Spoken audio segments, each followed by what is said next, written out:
In this video, I show you how to change your Gmail profile picture.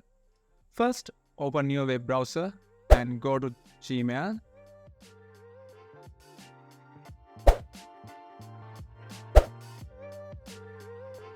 Now click on the profile icon and click on the pencil mark.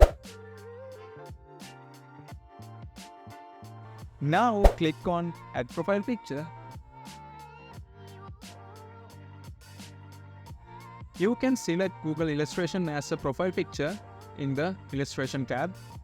If you need to select your picture as a profile picture, go to From My Computer.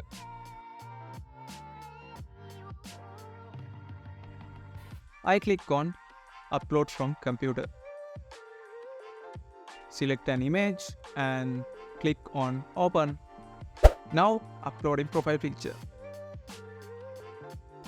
After uploading, if you need to rotate or crop your profile picture, now you can do it.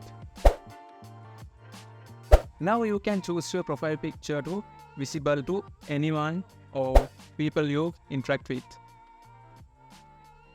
I select anyone and click on Save as Profile Picture.